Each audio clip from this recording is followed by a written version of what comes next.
91. This surah consists of two parts. The first, verses 1 through 10, is an excellent example of literary style. The contrasted oaths lead up to the statement of the contrasted fates of the soul. The true success is the purifying of the soul by charity. The true failure, the obscuring of it by evil deeds. This will, of course, imply some idea of future judgment. The second part cites the example of Thamud, who were destroyed for their wickedness. It may have been introduced to enforce the moral of the first part, but as it implies a special calamity rather than a future judgment, the connection is rather loose.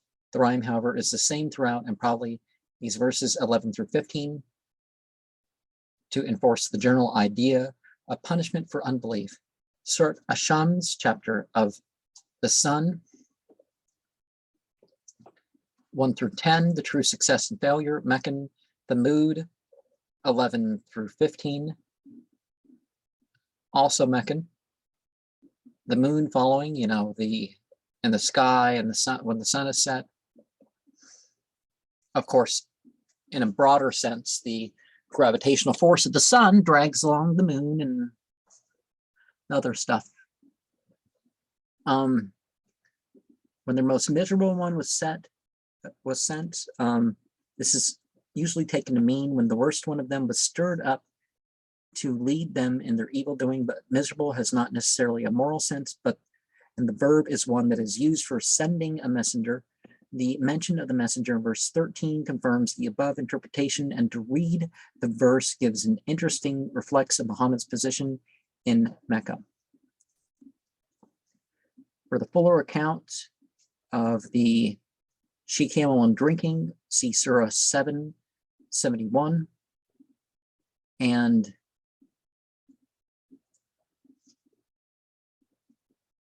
overwhelmed for their sin and made him even not fearing the consequence of it.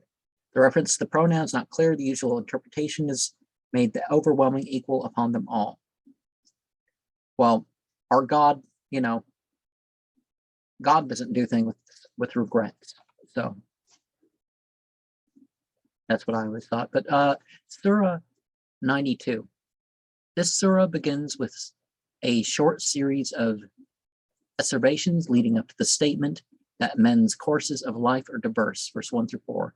Verse 5 through 13 continue the subject by setting out the characteristic differences in men's conduct. Men's is in human. It's not just the males.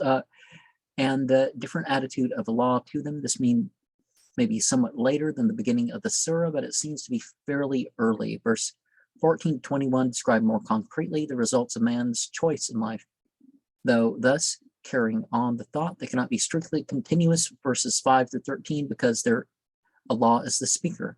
Here Muhammad speaks in his own person. They appear to me to be later, perhaps Medinan, and either in addition to the surah are a substitute for 5 to 13. The verse has probably been added for some later recitation of the surah early Meccan days. Surat Al-Layl, chapter of the night. Man's life courses differ, 1 through 4, 5 through 21, the two ways. The best is in the best reward and recompense by giving his wealth, not to repay favors received. The usual interpretation is that he does not show favor for the sake of reward. And of course, it's all supposed to be Muhammad quoting God. It's not. So if you think of Muhammad talking about himself, you're going to run into a lot of different interpretations that have nothing to do with what he taught the explanation was. Surah 93, this surah is an encouragement to the Prophet in despondency. It begins with oaths based on the contrast between night and day, leading up to the assurance of Allah's favor in the future. Facts of the Prophet's experience are then recalled as a basis of this assurance. In conclusion, private admonitions to the Prophet are added based upon these experiences, with the possible exception of this latter part, which is out of rhyme. The surah is in unity and belongs to a fairly early Meccan time. Ad-Duha, the chapter of the morning. And So the poor and enriched seems to be no reason why the statesman should be taken as other than in the literal sense. Muhammad had been an orphan and at one time been relieved of poverty and one time was informed religiously, right? At one time followed a false religion, but well, not the whole time, right? So that at least implies something, but the idea that the prophet went back and forth between one religion and the other, that's not terribly appropriate either.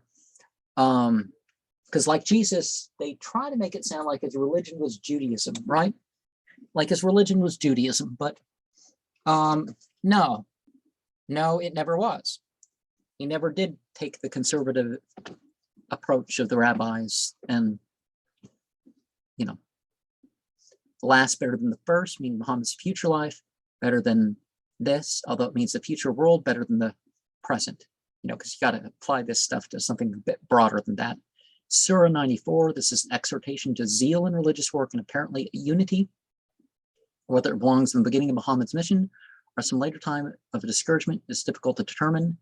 Surat Alam Nashrah, chapter of Have We Not Expanded for thee thy breast, have removed doubts and misgivings, remove thee from thy burden. The word in the Quran means the burden which the soul bears at the judgment, or, you know, the sin. It may refer to the distresses caused by unsatisfying religion. Same thing, right? Are the passage maybe Medinan 47:21 or and 48:2?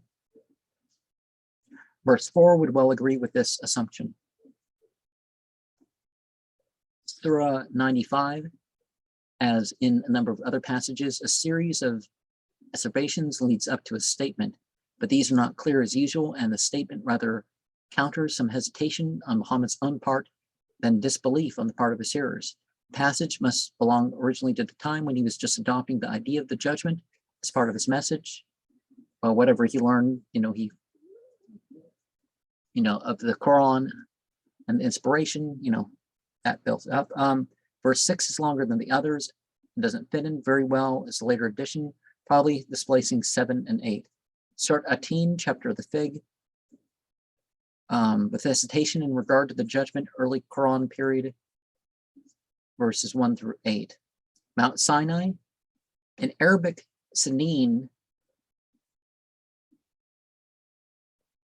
may be reference to the Mount of Olives, 23:20. No, because it's usually thought of as well Noah and Adam and then Jesus and Sinai, so it's heading south, and then you got, the land secure, the Haram of Mecca, and the beautifully erect person is referring to the physical stature of man, but sometimes taken as his moral nature.